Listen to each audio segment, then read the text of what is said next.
This video is called The Intolerable King, and we'll be looking at how and why the King of England clamped down on the colonists, and a little bit about what the colonists did to fight back. So, it begins by growing apart. For a long time, England ruled the American colonies without really any interaction at all, really not much going on. England pretty much left the colonists alone, and the colonists sort of did their own thing. Because of this, the colonists, even though they were part of England, they experienced freedoms from the crown that ordinary English citizens wouldn't have experienced. That changed in 1754 when England and France went to war against each other. This was called the French and Indian War. Part of the war took place in the colonies, and the colonists joined in the fight against the French, since they were part of England. England also had to send soldiers to the colonies in order to fight this war. So for the first time, you actually have like an English military presence in the colonies fighting against the French. Obviously, after the war, those soldiers were still there, and they started to play a more involved role in colonial life. The king thought the colonists, because they participated in the war, part of the war was to defend their homes, they should have to share in the cost of the war. And he imposed a variety of new taxes on the colonists to raise revenue, and that was going to cause some problems. See a little map here, and I know the resolution is low, but just look at the colors. You see this little purple section here? This is England's territory before the French and Indian War. The orange section, that is all French territory. So you see the French actually have a bigger presence in North America than the English did. The French had to give up after the war. You see all this purple is now England. So England gets a lot of territory from France, and France is in this green section now. All right, moving on. The first issue between the colonists and the king after the French and Indian War was the proclamation of 1763. Obviously, you just saw the map. The colonists now have all this extra land because England gained all this land in victory over the French. England, however, forbid this movement with a law called the Proclamation of 1763. They set up a proclamation line, it was called, which basically went right between this dark pink and light pink section on the map here. And the law said you couldn't move past that line out west. The reason for this law was England didn't want to anger Native Americans that were living out here. They wanted to repair that relationship. Had colonists move out there would have been conflicts. However, the colonies were getting crowded, and this law angered colonists who craved the open land in the west. You can look at it a little closer here.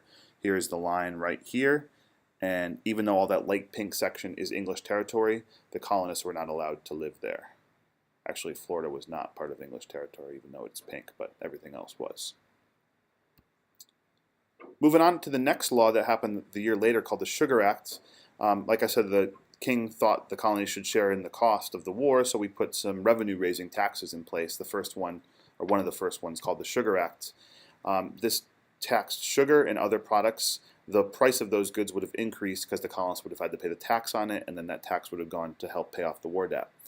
The law also limited the exportation of certain goods like lumber to only England. So say you were like a merchant and you made money trading with lots of different countries, this would have limited your money because you could only export those goods to England now. This was one of the original protests against England. It happened actually not because of the reason behind the tax. It actually happened because the economy was bad, and this act really hurt people, merchants, in a bad economic time. The protests did not center around the king really yet in 1764. That will change.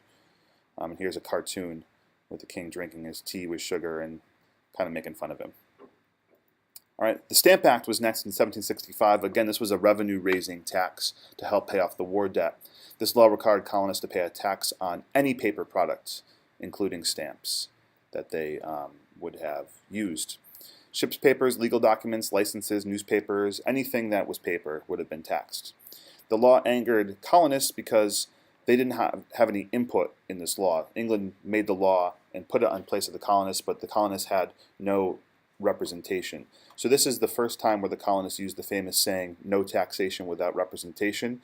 They weren't so mad about the actual effect of the tax like they had in the Sugar Act. This time they were mad about the fact that England could pass a tax without their input. And here is a picture of something they would use in the newspaper to protest the Stamp Act. Moving along to the following year, England passed another law that basically meddled in the colonists' lives, called the Quartering Act in 1765.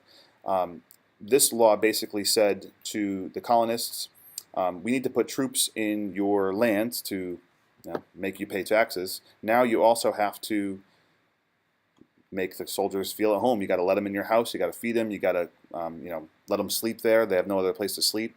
So this one really made the colonists mad, not because of money, but because of infringement on privacy. You can see here this lady. She looks all mad, like she wants to beat the person out of her house with a broom. Go away! Get out of my house! I don't want you staying here. But she wouldn't have been allowed to beat him with a broom because of the Quartering Act. This is probably the most famous one, moving along in time into 1773, as this relationship between England and the colonies is getting worse and worse. This one's called the Tea Act.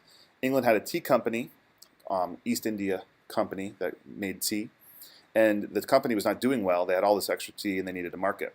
So England allowed the company to sell tea at a ridiculously low price to America, help the company make some money, get rid of their excess tea. It would really help the English tea company. However, if you were an American merchant who imported tea at a regular price, you would not be able to sell your tea, because who would buy your tea for $5 when the East India Company was selling it for like 30 cents? So this was undercutting American merchants. Thus, a protest ensued. And you probably have heard of the Boston Tea Party, the famous protest against this act. In many cases, British tea ships were sent back without allowing them to come into port, but the most famous one happened in Boston, where the Sons of Liberty dressed up as Native Americans and dumped thousands of dollars worth of British tea into the harbor. You can imagine that made the English king very, very upset with the colonies. Thus, the final straw in our story, the Intolerable Acts of 1774. This was issued in response to the Boston Tea Party. It was not meant as a revenue-raising law like some of the other ones were. It was meant as a punishment. This law did 4 things. It closed down Boston Harbor. If you were a merchant living in Boston, you had no job now because you could not bring ships in or out of the harbor. That was probably the most cruel of all parts of this law. It also shut down local governments. Town meetings were banned. England now had full control over the government in Massachusetts, which would anger people, took away their liberty. If you got arrested for a crime, they could now bring you to England for a trial, where you'd probably get an extremely unfair trial. And of course, there's a new Quartering Act that renewed the old law. So these 4 things together are called the Intolerable Acts. And again, it was meant as a punishment, not as a revenue-raising measure, as the other ones were. So we covered a bunch of stuff in this video, a lot of different things. But just in conclusion, this all happened because of the French and Indian War. Colonists were living peacefully until this war happened, which caused the king to sort of pay attention to the colonies for the first time. Because the war cost money, new laws were passed by the king to raise revenue for the war, and because of protests and different things, the laws also supported English companies, and you even saw one law that was passed as a punishment. The colonists resented these laws because they were used to their freedom. They were used to having their own say and having a lot more freedom than what they got after the French and Indian War. As more laws were passed, it did not solve the problem. It only made the problem worse, and they protested more. So you see it early on with the proclamation and with the Sugar Act. There were protests, but they got worse and worse, and you saw one of the last ones, the Boston Tea Party, was the worst one. Finally, the Intolerable Acts were the last straw. You can see that punishment was excessively cruel. There was no repairing the relationship between the colonies and the king at that point. And in our next video, we're going to talk about some more of the protests and the preparations for war that will be beginning after the